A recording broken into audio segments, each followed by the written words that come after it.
Ladies and gentlemen, we are going into Palestine, similar to what I did a few years ago. If you haven't seen my vlogs from there, you should definitely take a look at them. But we are going to follow Nomadic Wes, looks like a travel vlogger who did a 3-week journey in the West Bank. I'm Tal the Traveling Clat, your favorite Zionist prince, white colonizer. Let's take a look at this. Palestine, a name that often grabs headlines, usually for the wrong reasons, especially these days.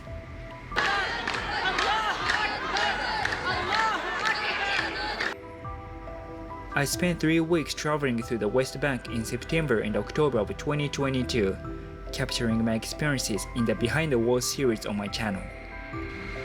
Now, I've rearranged and combined all those videos into one long travel documentary, so you can experience everything I saw, felt, and discovered throughout the entire trip, just as I did, from start to finish.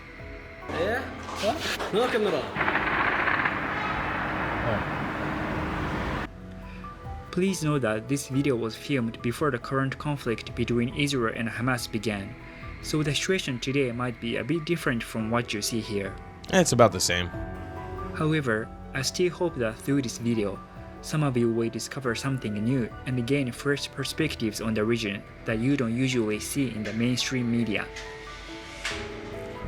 So without further ado, let's begin our exploration of the West Bank, starting with the most common gateway for tourists, Jerusalem.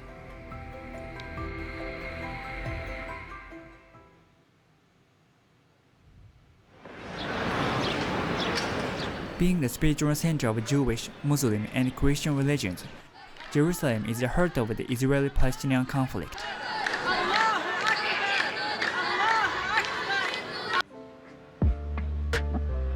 Since there is no airport in Palestine's territories, many tourists first must go to Jerusalem as a gateway to the West Bank, which is one of the 2 main Palestinian territories. I was going to Jerusalem directly from the airport on the Israel side by train. However, when I arrived there, it turned out that Rosh Hashanah, Jewish New Year's Day, had just begun, and therefore all of the public transportation was stopped.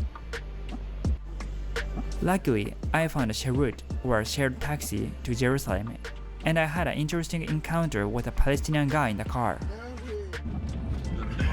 When I told him that I'm going into Palestinian territory on this trip, he just replied, "This country is Palestine, you are already there." I immediately regretted being so thoughtless to take him that. The countries and its territories are perceived in very different ways by many people here. You mean like Palestinians denying that Israel exists even though they live here? He was so kind as to explain what the Palestinian lives are like on the way to Jerusalem. Yeah, those houses are like natural Palestinian villages. Yeah. We're not allowed to use the street at all. There is like tunnels under the street for them. Yeah. So they can like go from this side to this side. Yeah. And sometimes they have to make another like a very big round. So when you cross the border, would you have like problems? Like for me, I don't have problem when we pass through a checkpoint because I have a blue ID, but most of the people who live here don't have this blue ID, they have green ID. There are 3 types of identification cards used in Palestine that are given to each person depending on their place of birth. The West Bank ID and the Gaza ID, both in green casings, and the Israeli ID in a blue casing. While blue ID cards allow them to move somewhat freely around the different cities of Palestine, green ID holder travel is strictly limited. I don't know why he put a flag of the UAE there. That was a little weird. But, I mean, it's a pan-Arab flag. They all look exactly the fucking same. I don't blame him. But, yes, just to understand, the green ID is there because they do not live in Israel. They're citizens of technically another foreign entity called Palestine, which was never properly established. You are born in Jerusalem? Okay. There's people of Gaza, you know Gaza, right? Yeah. They can't get out of Gaza together. They can't. People who live here have a green ID and cannot get out of it. unless they get permission from the Israelis. Let's skip forward a little bit. Difficulty finding the right entrance. Here's the Dome of the Rock. He's going to the Dome of the Rock, the One time, one most of the gift contentious shop place. staff touted to me on the street, so I asked him if he knew how to get to the Dome of the Rock. But then he suddenly got a cold attitude and only sharply said, "I don't know," before walking away. Eventually, I found the gate for tourists right outside of the Wailing Wall area and waited in line. But another weird thing happened there. Suddenly, a group of dozens of Jewish people cut in line right in front of our eyes and started arguing with the staff. Are they trying to block us? Yeah. At first, we thought they tried to not let us in as a protest, but minutes later, we found out what they really came for. What did these pesky Jews come for? We managed to pass through the Jewish crowd and walked on the wooden walkway above the Wailing Wall leading to the Temple Mount.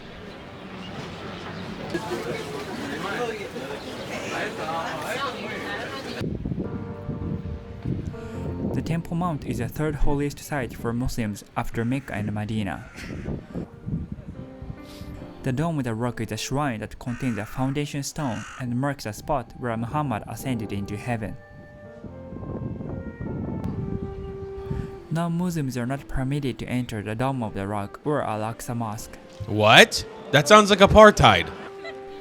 Wait. I was just walking around the open area and admiring the beautiful buildings. What?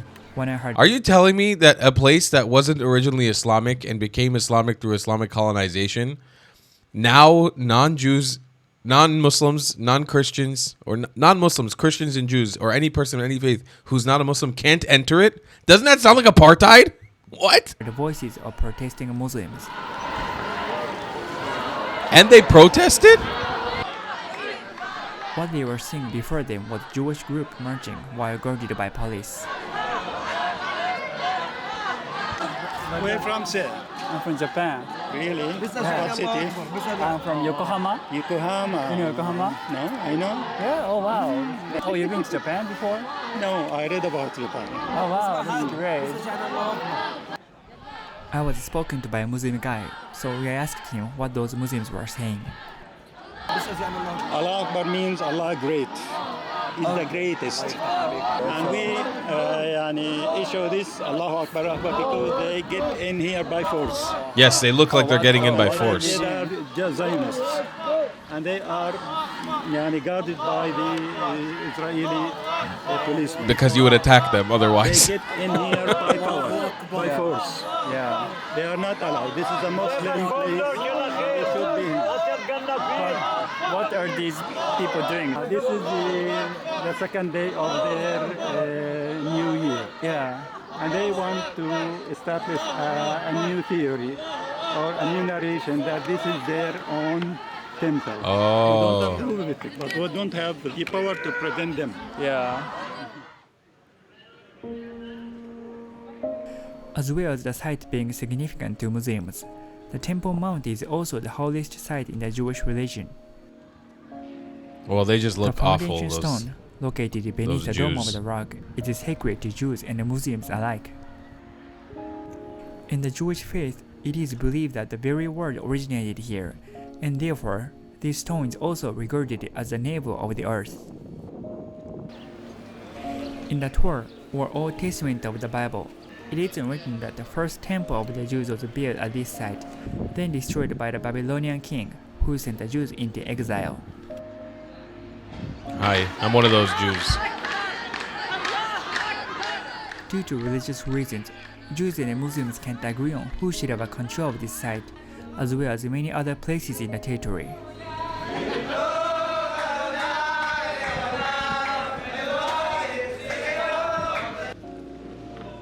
I was already overwhelmed during my visit to Jerusalem, but when I got into Palestinian territory after the checkpoint, I saw more of the harsh reality that the people are confronting daily. If I feel any danger, I stop filming and just go back to the hotel.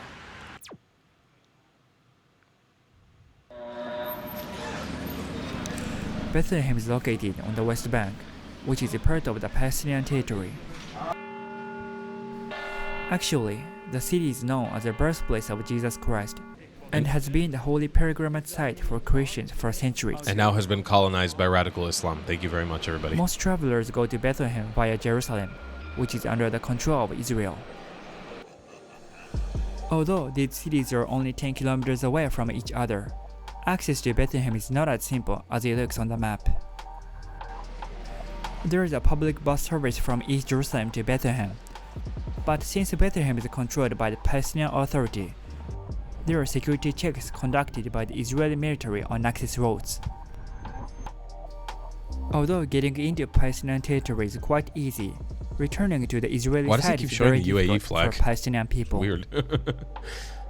As a Japanese person, I fortunately didn't have a problem crossing the border, but I needed to bring my passport.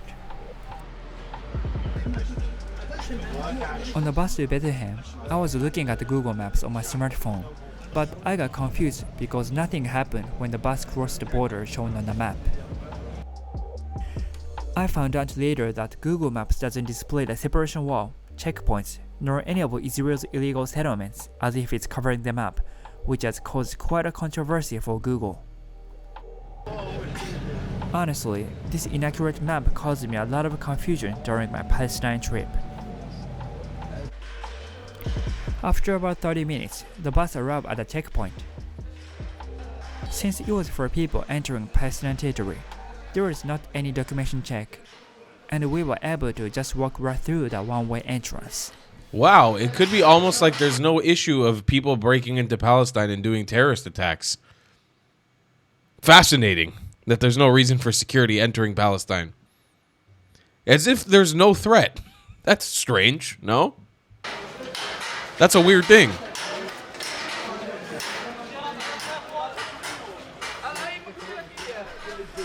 Once I was in Bethlehem, I was surrounded by hustle and bustle, and I was touted to by many taxi drivers. No, I'm going to the hotel. I can walk. I'm just going to the Bank's hotel. No, it's very close. Guided by a kind Palestinian guy that I met on the bus, I headed to the city center. What's your name? My name is Hala Hala. from Bethlehem. I'm Wes. Hi. How are you? It already feels very different from the Israel side. After walking a few minutes from the checkpoint, I could already spot a part of the separation wall.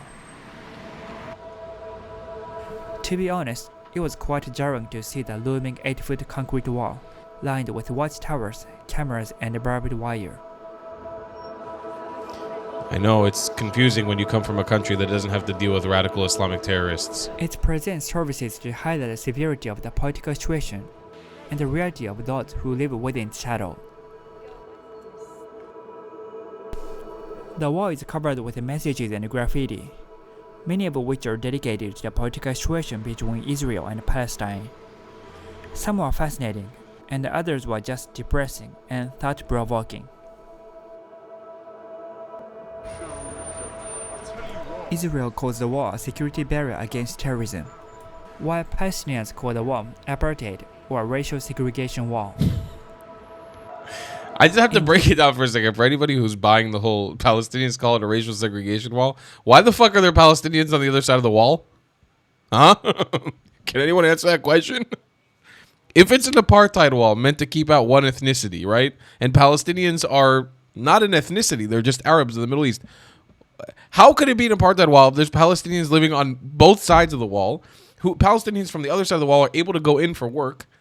How is it an apartheid wall? Where's apartheid? I'll tell you what, there is apartheid. There's no Jews living in Bethlehem anymore. That was a Jewish city. But there's no Jews there anymore. The war had drastically affected the lives of Palestinians, particularly those who live in close proximity to it.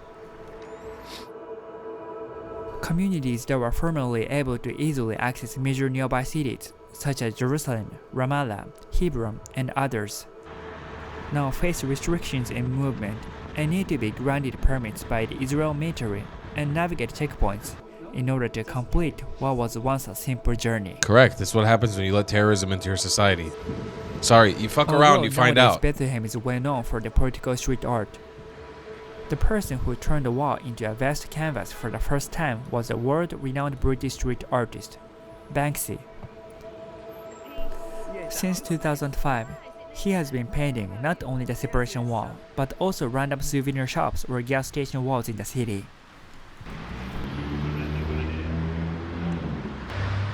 It's bigger than I thought. How did he paint this? In addition, Banksy opened the Walled-Up Hotel in 2017, right in front of the separation wall. A lot of Banksy's artwork deals with controversial and political themes, and this hotel is no different.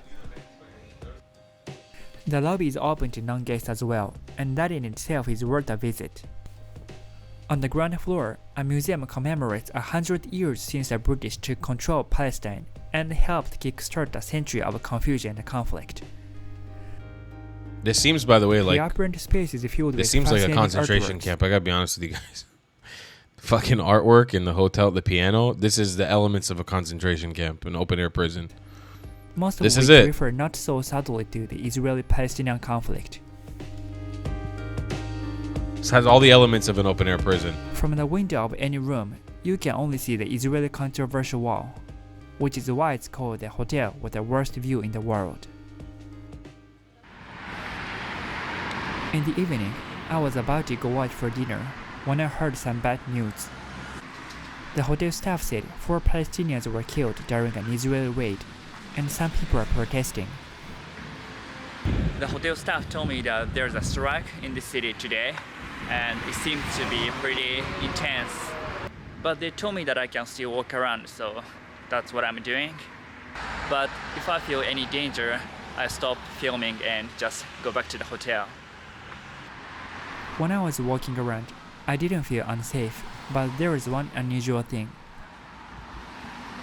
Yeah, this is also what the hotel staff told me. It seems like all the restaurants are closed because of that strike. I think I'm gonna get food at the hotel tonight. The meal at the hotel was amazing, but I didn't expect to feel so much tension on my very first day in Palestinian territory.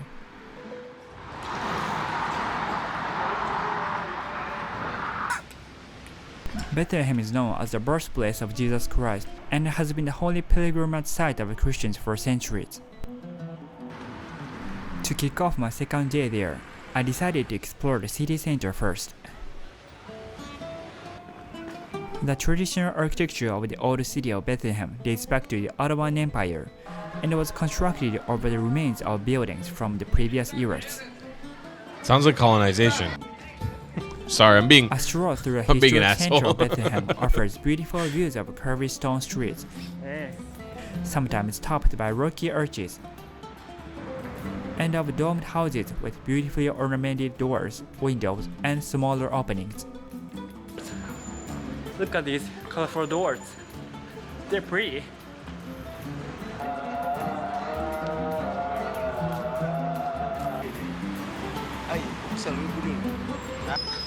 I just found Star and Bucks Cafe. Should I try? I think I should try.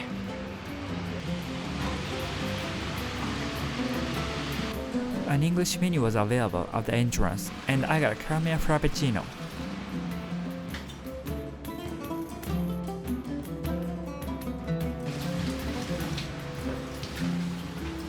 So this was 8 shekel. It's about $3.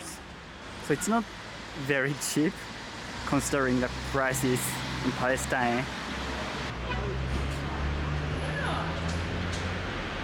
Yeah, it's pretty good.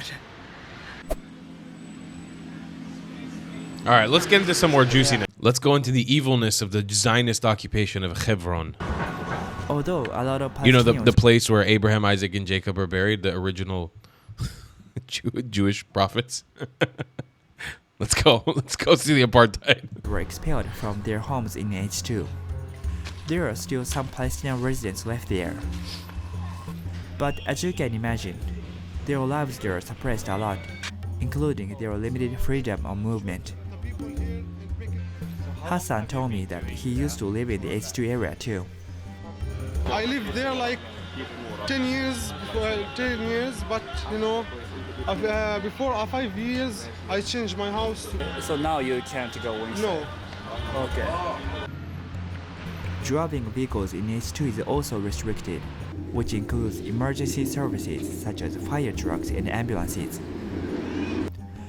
People told me there was a heartbreaking incident where small kids were killed in a house fire after Israeli soldiers refused to allow fire trucks to enter H2 to put out a fire. Those evil Jews. Evil Jews. On the way to the old city, we stopped by a local Palestinian family's house facing H2. The family has been commanded to leave for a long time by the Israeli soldiers, yet they are still residing there today.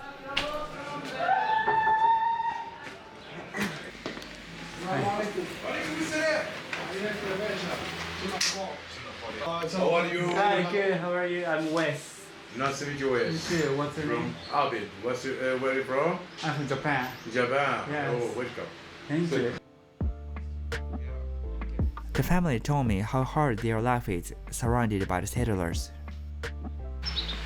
The window that they used to see through the H2 area was welded by the Israeli soldiers, and it never opens now. if you open this window, what will happen? It's not open because you close it. Never close it.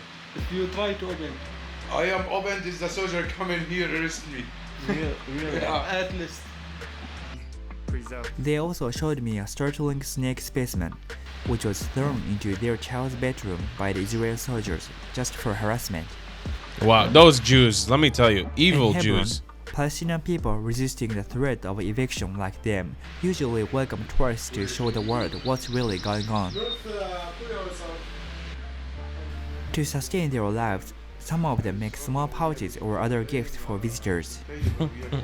I bought one from this family because I felt it was very important to support them. They in don't any make way I could. promise you, Habibi, they don't fucking make it. I promise you. They bring it in from Hebron City. Someone's making it from there and they're selling it to you. Anyways, they're not making it. I promise you. After leaving the family's house, we went to the old city of Hebron, which is known for its historical value and registered as a UNESCO World Heritage Site. In the old city, what used to be a busy market, full of joy and happiness, didn't look very vibrant anymore. I love this part. Every time you do a Hebron tour, this is my But favorite shops part. and inhabitants remaining there still happily welcoming tourists and preserving the traditional food and crafts of Hebron. That's not traditional. That's literally Turkish. There's nothing traditional about it. He just ate a piece of Turkish delight called lukum in this region. It's not traditional to Hebron. Sorry. So kunafa is one of the most traditional, and famous in Hebron and in Nablus. So when you come to Hebron, you have to taste kunafa. Yes. It's very delicious. It looks really good. Yeah. Thank you so much. Thank you. Oh, look, he's got a little Palestine wrist bracelet on. Then inside, I show you how we paint one camel from the sun.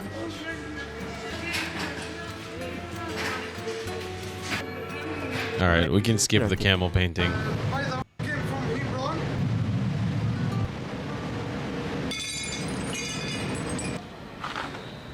When you look out from inside the market, you can see modern stone buildings standing high above the old crumbling marketplace.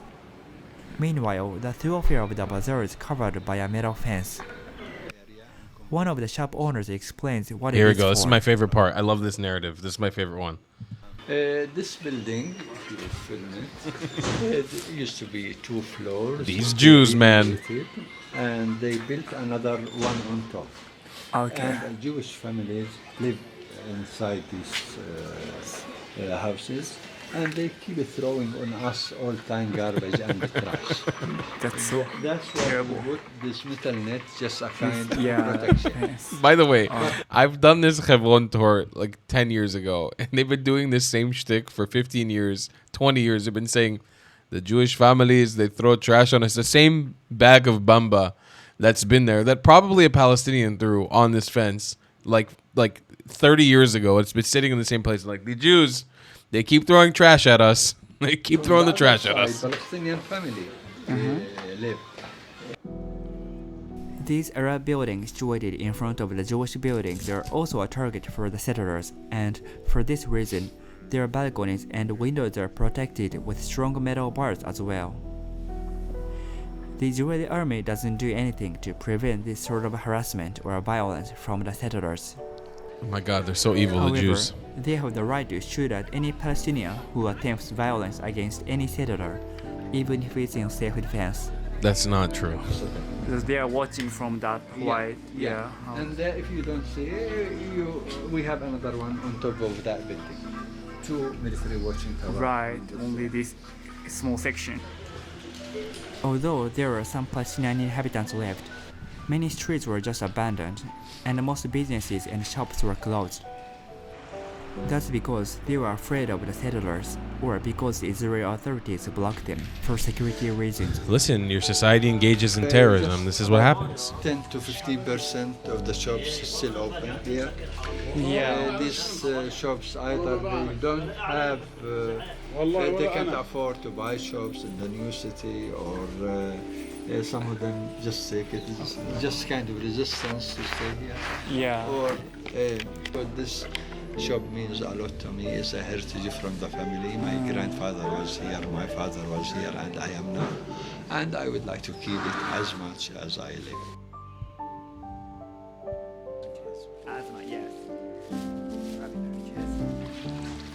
Another shop's owner said that the soldiers had attacked the shops and thrown black paintings onto many items 1 month ago. He still had those items covered by the painting in the shop and pictures of the blackened shop right after the attack to tell visitors about the incident. Absolutely evil Jews. Terrible Jews. If you look at the shop like without knowing anything, it looks normal, but yeah, it's very sad that something like that happened. We walk through houses and stairways to reach the rooftops of local Palestinian properties, where you can see H2 on the other side of the border and Israeli watchtowers all around us. The H2 area in front of us doesn't allow Palestinians to enter, so all of the cars inside have Israeli yellow number plates, not the Palestinian white plates. Hassan told me that even if the direct distance to a point looks short from up here, it always takes Palestinians a while to get there, since they have to take a detour. Water tanks are ubiquitous on the roofs of Palestinian homes across West Bank cities and towns, to be filled when their water taps literally run dry for weeks at a time. Does it look like a concentration camp to anybody, by the way? As you can see, however, some tanks have bullet holes made by Israeli soldiers shooting from boredom. From boredom. It's so funny. Like I gotta end this here because I can't watch this shit anymore. No hate to Nomadic West, by the way. He's a Japanese dude who doesn't understand shit about this region, doesn't know anything about the Middle East, and he came here to farm views and to click. I remember when the war started, he started posting his stuff to capitalize on the money. No hate at him. He's a YouTube creator. Everyone's trying to make money doing this shit. It's hard. And I can see he hasn't uploaded in 7 months. It's a difficult job. Like it is hard. So when there's an I saw many a vlogger, come and grift and clickbait Palestine shit when the war started because they needed to. I did it myself as well, by the way. I totally get it. Like everybody was posting, making videos about Palestine, even if they weren't here during the war. But when you go to the Palestinian cities or the Palestinian territories, it's impossible, especially as like somebody neutral coming in like him, or maybe you have a little bit more of like a affinity for the Palestinian side. It's impossible to not come out propagandized. You see, like every single second, it's how the Israelis did this to us. It's how the Israelis did that to us. It's why the Israelis do this to us. It's why the Jews did that to us. But it's never, oh yeah, we were fiber bombing them. Oh yeah, this wall exists because we kept on sending suicide bombers and people to stab people in the thing, in Jerusalem, in Tel Aviv. We forgot that small detail that we kept sending people to go blow themselves up. Oops, my bad. Also, did we mention that Bethlehem is not a Palestinian city? in any either is Hebron. It's not a Palestinian city. There's nothing Palestinian about them. They've been Judean cities for as long as history has existed, and they became significant to Christianity and Islam way later in time. But these were cities under Israelite control, under Judean control for a very, very long time. But you'll never get that context. And I remember when I was very young, I was like 19, 18, I did a trip, the dual narrative tour, Israel, Palestine, and Hebron. And we did like the Israeli side and we did the Palestinian side. And you go through the Palestinian market, like the Israeli settlers, the way they throw the trash on us. They're always abusing us and they're shooting us here and they're killing us here and they're shooting. There's never any sort of like, oh yeah, did you see in that house that he went to, there was a fucking mural of Yasser Arafat, the guy who like headed murdering thousands of Jewish people in Israel, murdering thousands of Israelis, including Palestinians, who culturally appropriated the kafia from Iraq to Palestinians and made it a Palestinian cultural icon when it has nothing to fucking do with Palestine. That the mural they have in their house, they're like, no, we're just innocent Palestinians and the settlers are abusing us. And they have a fucking giant mural of a fucking Palestinian terrorist from Egypt. I'm not saying it's all a sham, and I'm not saying that Palestinians don't deal with hardship. That's like, it's never my case. It's just, it's impossible. It's impossible to go there. And like, luckily when I went, I couldn't be propagandized because I kind of already understood the reality of being there. I understood that it's way more complicated than they could ever explain to you, or even than an Israeli can ever explain to you. But when you present it in the manner that he presented it, it's just not. And I'll have the same criticism if you were to come to Israel and be propagandized by Israel. I would give him the same exact criticism. The thing is, in Israel, a lot of it is rooted in historical truth of what actually existed here. The hardship of Palestinians in the Palestinian territories, a lot of it has to do with their own insistence to keep resisting the existence of any Jews in the land. And it's a big reason why their society and why their places look the way that they look. And it's a sad truth, but it's the truth. It is the truth.